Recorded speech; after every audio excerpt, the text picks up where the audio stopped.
Okay, here we are. Welcome to Fake Night Friday. Okay, trying to be consistent. Yeah, so here we are. I feel like saying day two, but it's not. Anyway, thank you for joining me. And if this is your first time, my name is Emma, and I usually do like a daily vlog, of all things that I do throughout the day on my daily vlogs, but which is always a hit or miss on those days, because sometimes I can get them out, sometimes I can't, but most of the time I could. It's on the same channel, and I usually do like 3 shows: Fade Night Friday, Saturday Night Threads, and Tea Time Tuesday, which I'm trying to get back into Tea Time Tuesday. And again, they're all on the same channel, so it's not like I have a channel for this one and I have a channel for that one. It's all on the same channel, just different days. And my daily vlogs are like whenever I can get them, up. Okay, so we are on 1 Kings chapter 21, and so if you want to join me, if you want to get your book out, and all I do is just read. I just read the chapter.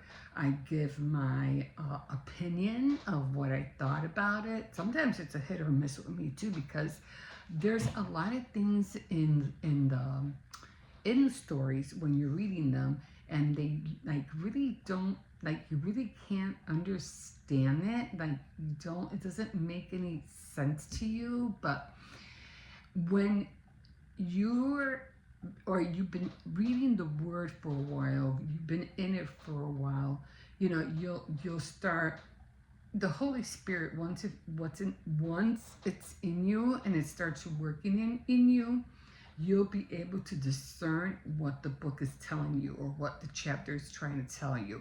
And a lot of other ways that, well, you don't really need discernment, but a lot of other ways that it could be shared with you, and that's through commentaries. Commentaries help me out a lot because it gives me a deeper depth of what that chapter is trying to say.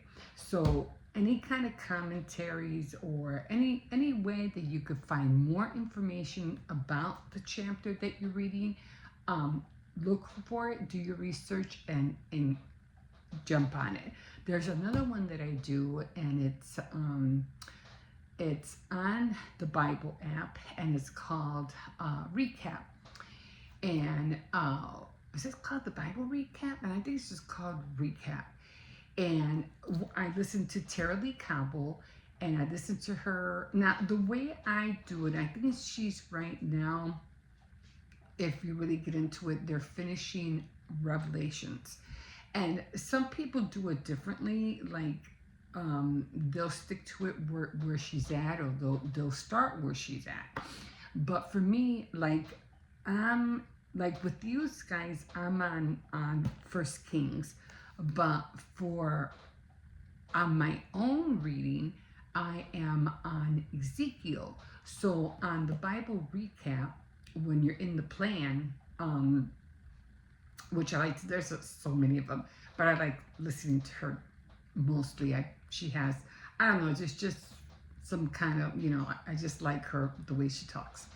So once I start, listening to her, she goes more in depth also about what the chapter is about, and I can relate to it that way too. And it just helps me along to understand what I'm reading in more in depth. I know I keep pausing and, trying to say this and trying to say that, but the reason that is because I have dentures, and my dentures doesn't let my words flow as much as I want them to. So you're going to hear that throughout my talking all the time.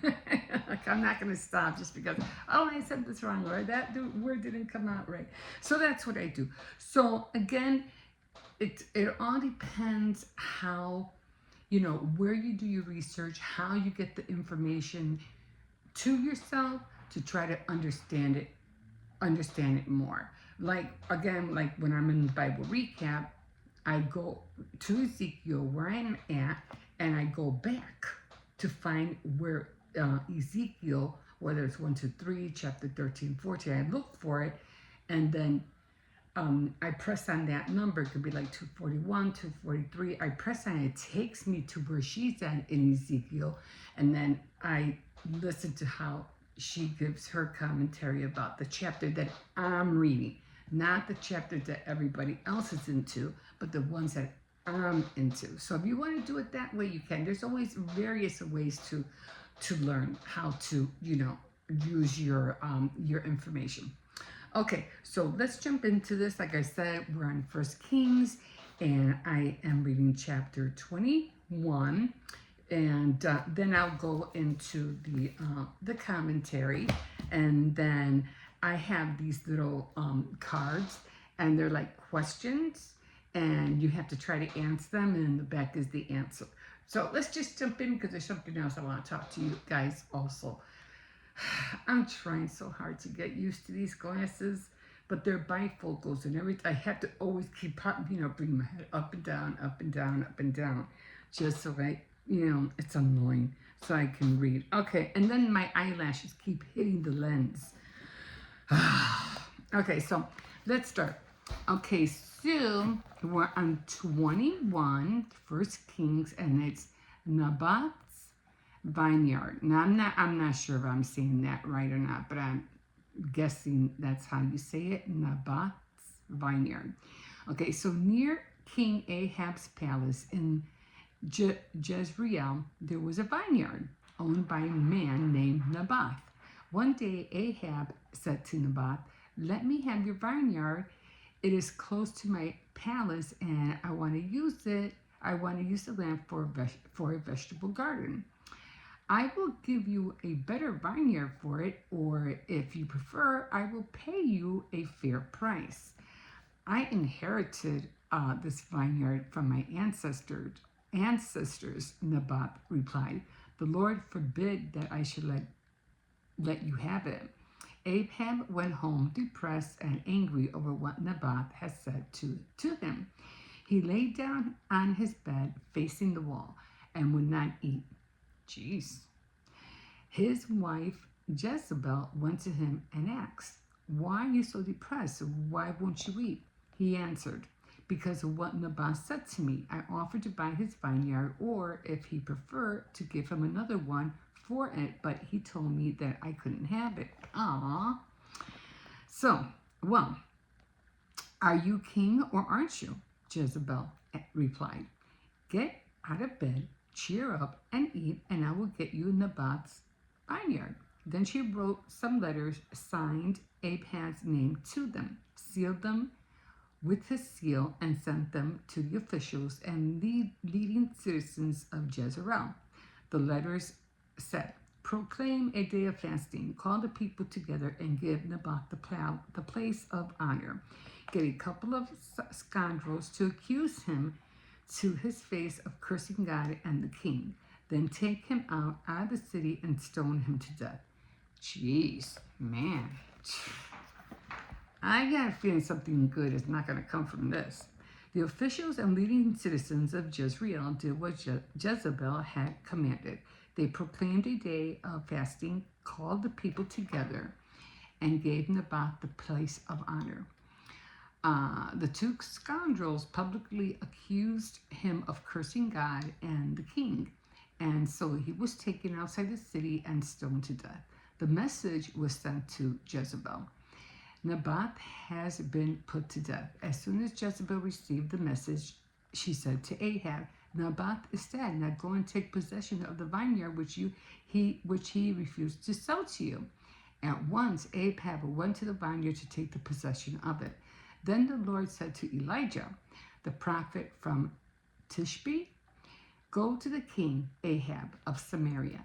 You will find him in Naboth's vineyard, about to take possession of him. Tell him that I, the Lord, said to him, after murdering the man, 'Are you taking over his property as well?' Tell him that this is what I say. In the very place that the dogs licked up Naboth's blood, they will lick up your blood." When Ahab saw Elijah, he said, "Have you caught up with me, my enemy?" Yes, I have, Elijah answered. You have devoted yourself completely to doing what is wrong in the Lord's sight. So the Lord says to you, I will bring disaster on you. I will do away with you and get rid of every male in your family, young and old alike. Your family will become like the family of King Jeroboam, son of Nebat, and like the family of King Bahijah, son of Ahijah, because you have stirred up my anger by leading Israel into sin. And concerning Jezebel, the Lord says that dogs will eat her body in the city of Jezreel, and of your relatives who die in the city will be eaten by dogs, and any who die in the open country will be eaten by vultures. There was no one else who had devoted himself so completely to doing wrong in the Lord's sight as Ahab, all at the urging of his wife Jezebel. He committed the most shameful sins by worshiping idols, as the Amorites had done, whom the Lord had driven out of the land as the people of Israel advanced. When Elijah finished speaking, Ahab tore his clothes, took them off, and put on sackcloth. He refused food, slept in sackcloth, and went about gloomy and depressed. The Lord said to the prophet Elijah, have you noticed how Ahab has humbled himself before me? Since he has done this, I will not bring disaster on him during his lifetime. It will be during his son's lifetime that I will bring disaster on Ahab's family. Yikes. So it's not gonna, you're gonna pay for what you've done, bottom line, one way or another. So do remember that. I mean, if you're doing wrong, and God forbid you do anything like he did, even though he didn't do it, you know what I mean? Like, he wasn't the one, he was depressed and didn't want to eat. Yeah, right, okay, he was like in a tiff. I couldn't get his land. Oh, me, oh my, nah. But you acting that way was like being a crybaby, like, oh, I can't have it my way, so now I'm going to go in a tiff. But then here comes his wife and says, well, aren't you king? Aren't you, I'll take care of this. Don't worry, I'll take care of this. So she goes and plans this whole thing and does, what was his name? Nabas, and make him honor him and everything. And then they turn around and accuse him and they kill him and offer a vineyard. And it's, I don't know. But I'm like, again, and what happened to her? But, to me, it's like, shouldn't she be held responsible for what she did? I mean, it's not like he did it, she did it. But to me, it's like, I think, like, I don't think he knew what she did until afterwards when she told him. And I guess, oh yeah, okay, it's almost like Adam and Eve, like, I ate the apple, yeah, I was wrong, but, you ate it too. No, it's like, you both did wrong in the sight of God, and, so you're both going to pay for it, So that's how I see it. So, but then he says, well, I'm not going to punish you, but, for what you did, again, maybe because, again, he was, like, misled by his wife, because the wife was the one who started this whole thing. So it's not like he initiated it, but he goes, so I'm not going to punish you, or, well, he didn't say his wife, but he did say, but it's your sons are going to get punished. They're the ones that are going to go through disasters and everything else. So one way or another, through the grapevine, someone's going to get it. Someone's going to get it. So let's see what happens. Let's see if what I'm saying even comes close to what happened to Naboth and Ahab. So we're going to go over here. to First Kings, and we are reading 21. And okay, I can never pronounce this word. Like covetousness. I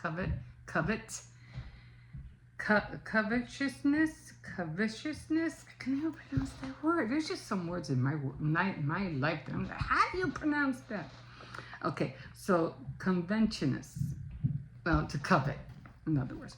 Okay, so this is again, it's chapter by chapter Bible commentary. Ahab asked Naboth to break the law. Because he said it was given to me by my ancestors, and it was forbidden to give you the vineyard, so I couldn't do it. But Naboth refused him. The king thought that every man had a price.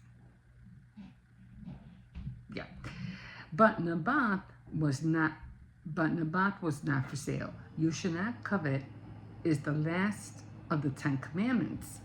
But in breaking it, Ahab broke several of the other 9. Ahab and Jezebel put things ahead of God. They lied, murdered, and stole a man's property and then tried to cover it up. How many commandments do we have to break to be guilty before God? How many commandments do we have to break to be guilty before God? Conspiracy. Evil leaders could never succeed were it not for weak people who obeyed their orders. It reminds me of what's his name, Mike, the one that helps the president. Him and his glasses. Okay. Isn't it his name is Mike? That's how much close attention I pay attention to our leaders. Yeah. So anyway, okay.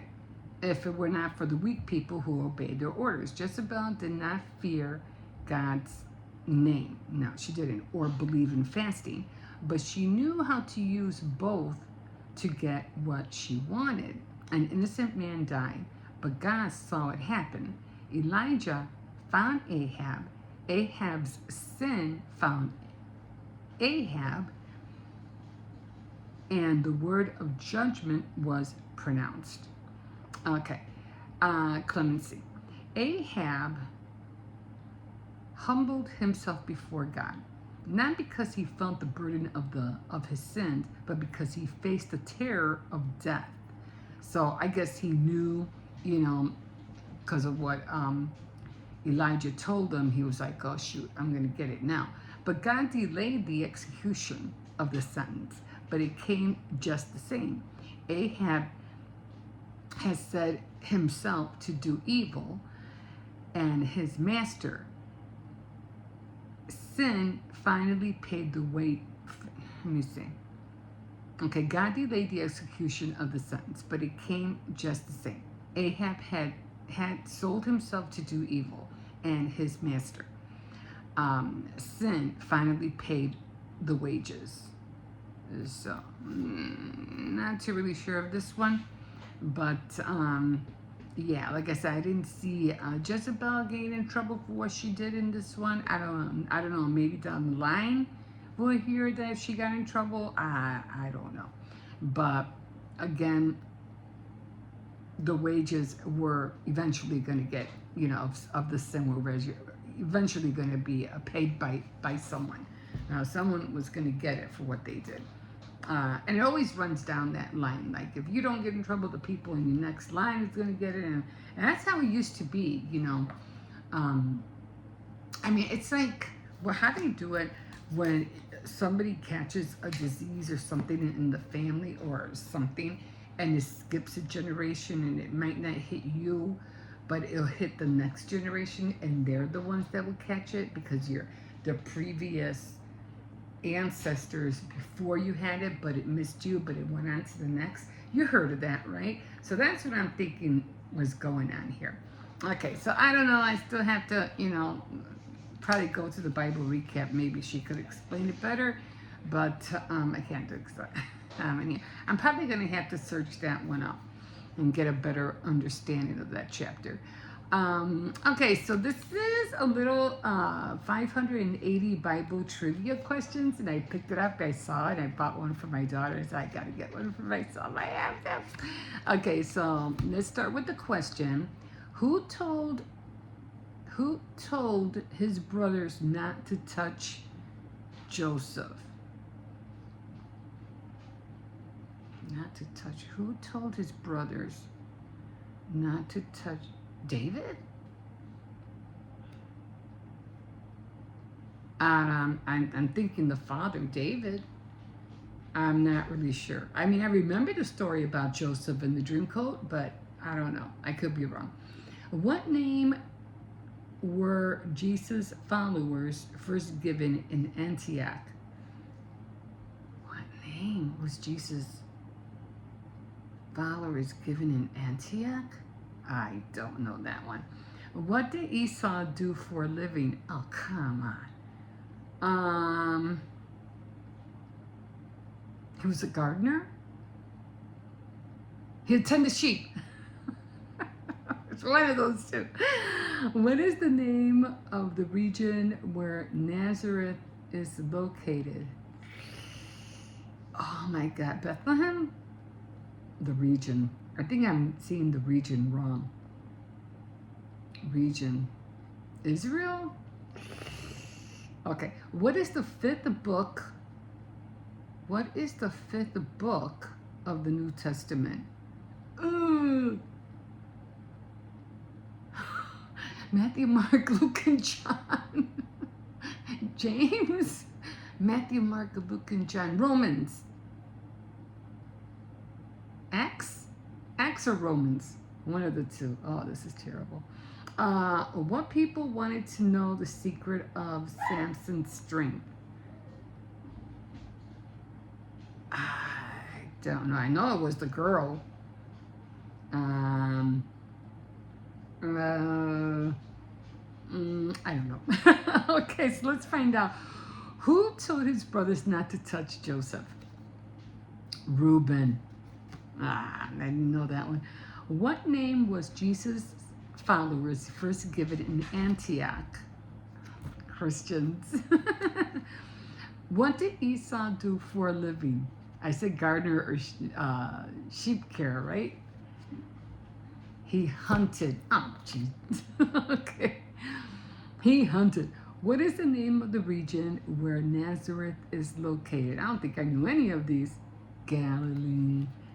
What is the fifth book of the New Testament? I said Acts or Romans, right? Acts. 1 out of 5 ain't bad. What people wanted to know the secret of Samson's strength? The only thing I can think of were the, oh my God, what are they called? The ones that, I don't know. The Philistines. Wow, the Philistines. Okay. Okay. That one got me good. All right, so I'm going to put this all the way in the back. So these kind of questions, will help you out a lot, because it'll let you know, how far you've gotten, and it's just fun. It's just fun. It makes you realize how dumb you are too on top of that. Hey, but I'm just being honest. I'm being honest, okay? Like I said, I was more spiritually with the Lord more than I was with the Word. But anyway, I know last week I kept talking about the North and the South. And like I said, I am in, right now I'm in Ezekiel. Let me turn back.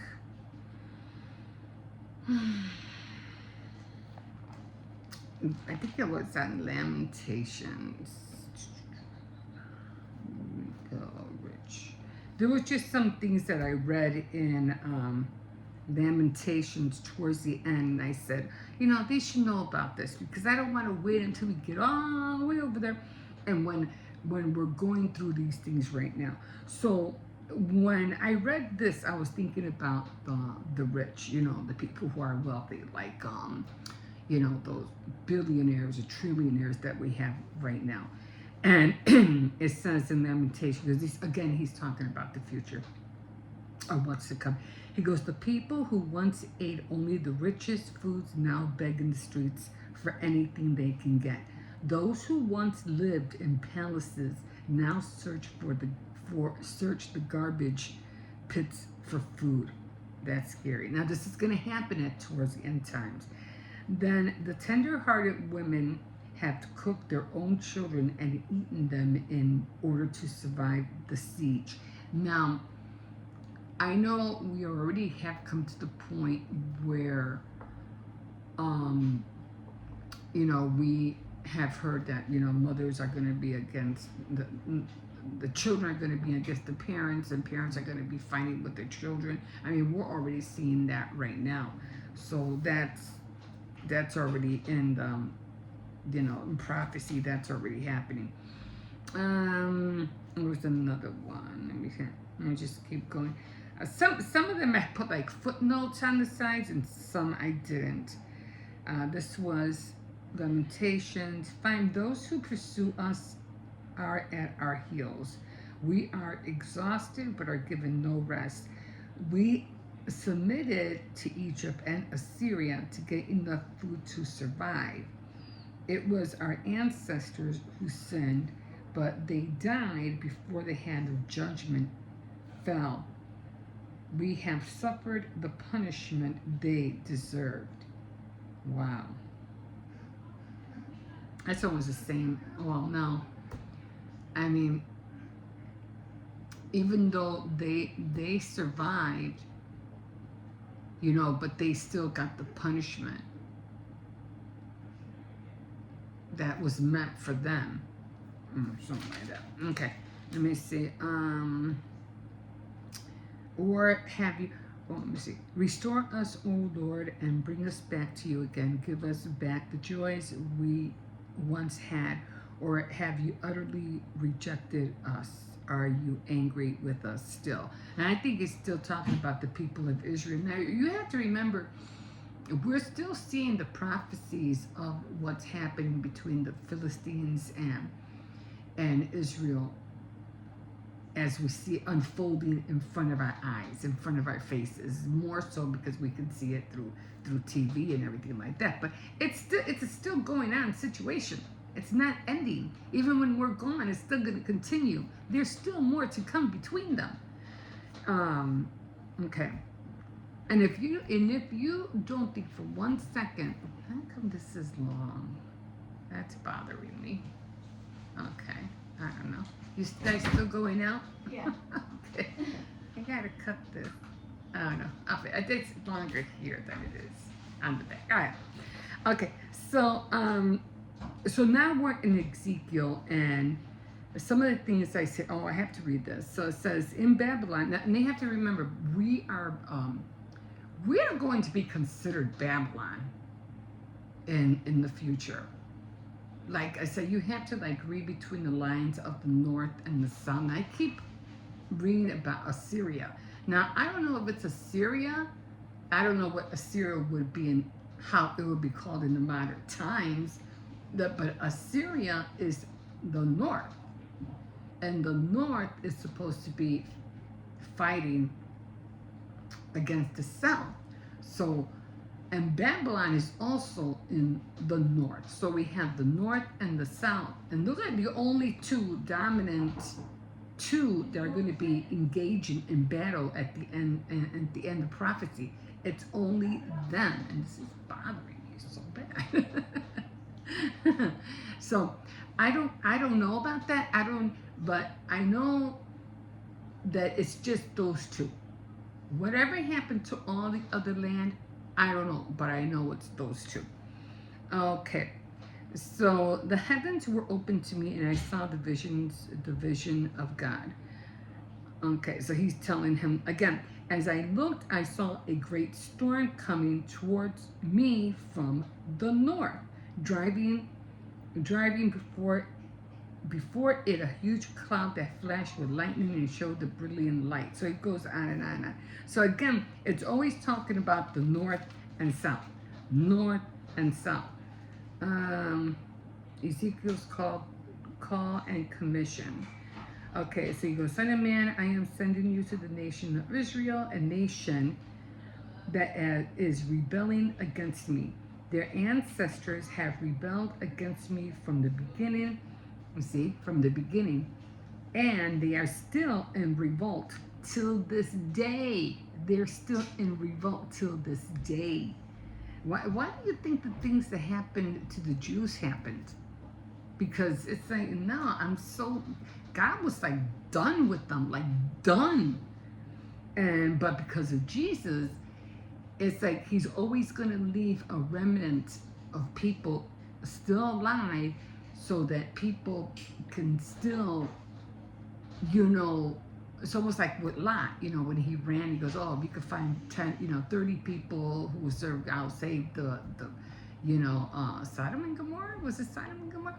If you could find, he went all the way down to 10. If you could find 10 people, and that's when he finally, I think, who was it? Who went to go get Lot? I forgot. And, and his wife turned into a pillar of salt. And yeah, but even then, but Jesus says, it's like, leave me a few. I will turn this thing around. I got this. Just leave me a few. Don't kill all of them. Give me a minute. Give me a minute. And that's what it is. I don't. I know it looks bad, but we'll get it right. We'll get it right. And of course that is going to happen. I mean, God will, again, take his love of his life back, and then he'll restore everything. Okay, so, and they're still in revolt unto this very, very day. They are hard-hearted and stubborn people, but I am sending you to say to them, this is what the sovereign Lord says. And then he goes on and on. You can read it yourself. It's in Ezekiel 2. I'm just jumping so that I can read some of the things that are like important. The watchmen for Israel. If I warn the wicked, saying you are under the penalty of death, but you fail to deliver the warning, they will die in their sins, and I will hold you responsible. As it comes saying, I keep licking my lips. I have the gel on my lips. Because there's a lot of people out there who are like, trying to share the word of God and everything like that. And I think that's great. That's awesome. More kudos to you. But if you're not really sharing the important stuff, the things that you should tell them, and something happens to them before they can hear what you should have told them in the first place, you're responsible for that. I'm like, okay. No, come here. That's kind of scary. Okay, and I didn't know this, but I did not know that dung had fuel in it. Like human feces, human dung, animal dung. And it was saying, come here. Who's here? Jose? Hippo? They all left.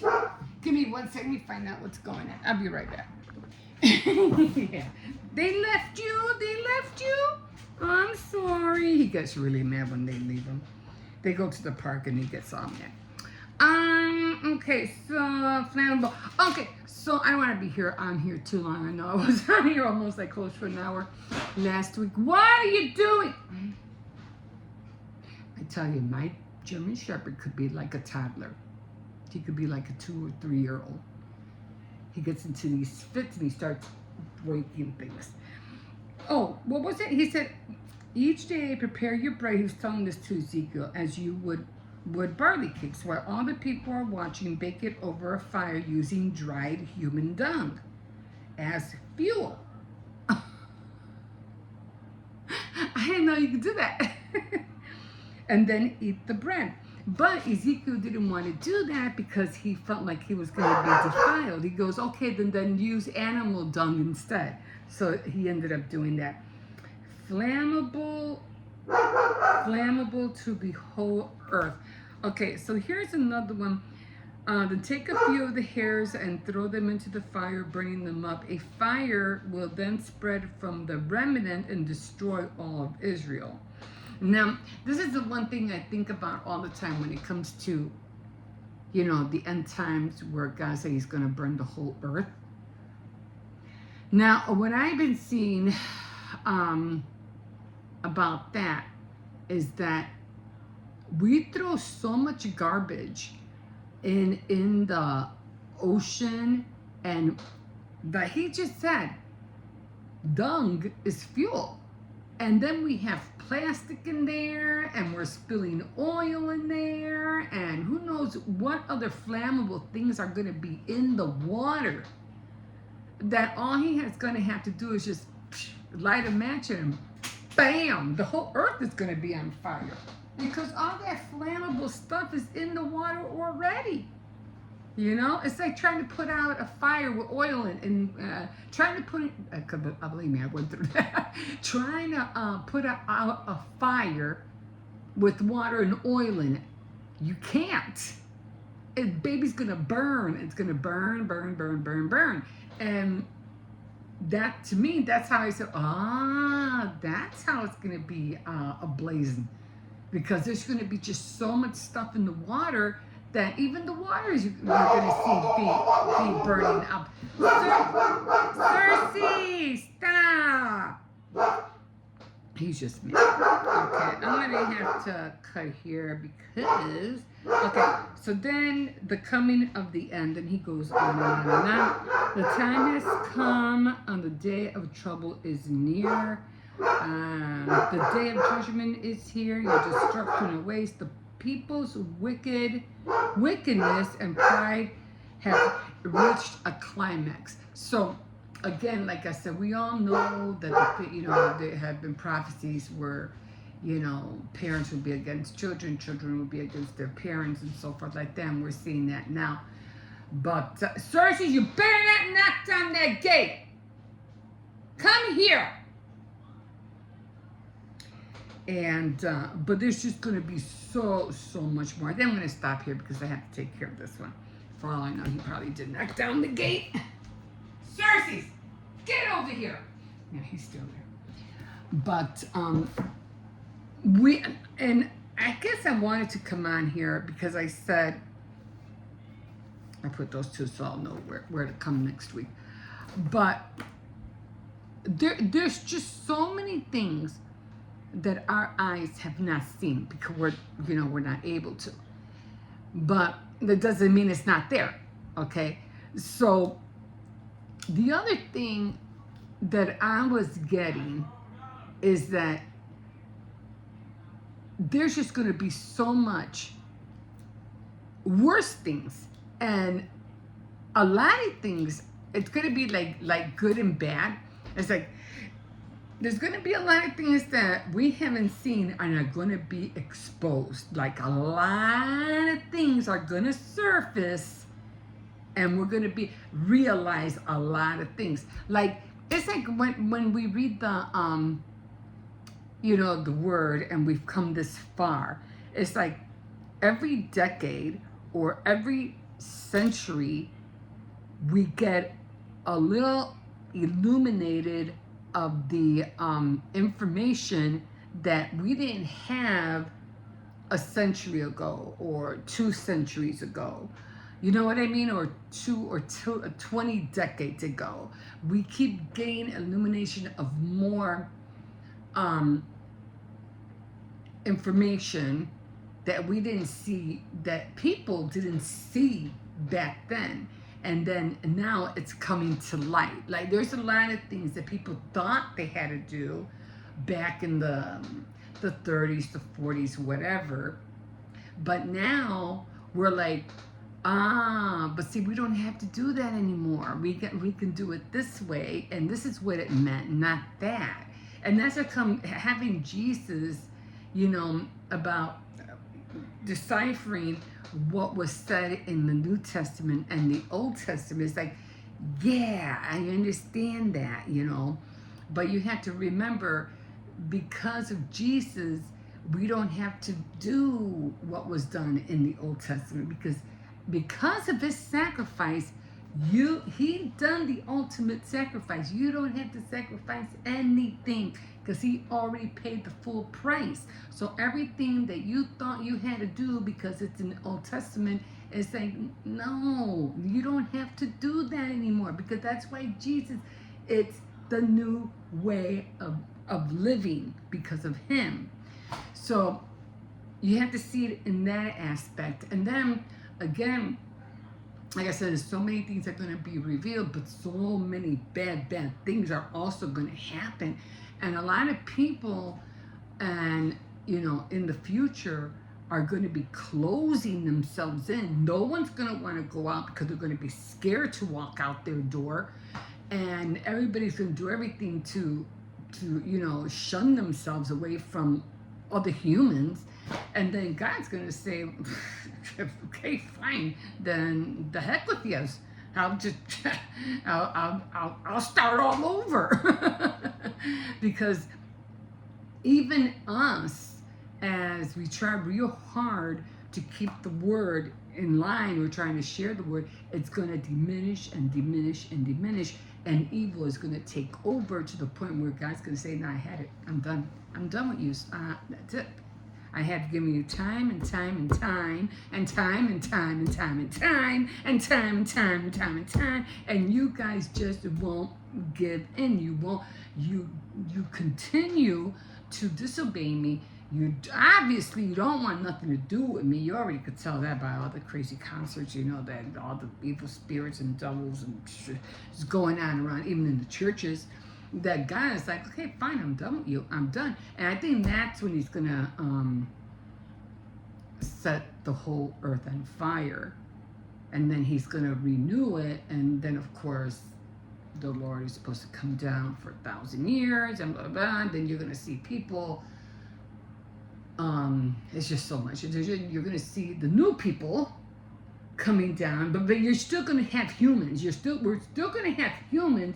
But you're going to see the new people engaging with the humans that were left behind. And you're going to see these new humans coming up and down. And they're not going to have wings. They're just new glorified beings. And again, that's the whole reason why I feel you shouldn't really, think that God doesn't care, because he does care. And you have to remember, God, and again, God is not human. He, in other words, yeah, he's an alien, but of the good kind. And he's a spirit. It's like he's a spirit. He doesn't have a body. The only one that is also has a spirit, but has a body, and that's Jesus. And because of Jesus, we get to have the same thing. So we also get to engage with the spiritual world and with God, because we have him in us. We have his Spirit of God in us. And remember, God doesn't have a body. The Spirit of God is in Jesus, and Jesus has a body, and because of Jesus, so do we. Anyway, I know it's a lot to take in, I know. Anyway, I'm going to just keep trying to explain everything to you. I'm still learning, I'm still digging, I'm still doing our research, I'm still asking God to give me revelations, because the more we seek him, the more we say, God, I don't understand. What are you trying to tell me? What are you trying to show me? Because I don't get this. I don't get this. But in some way, somehow, he'll reveal that to you, whatever it is that you're trying to do. Now I get it. It's just like the parables.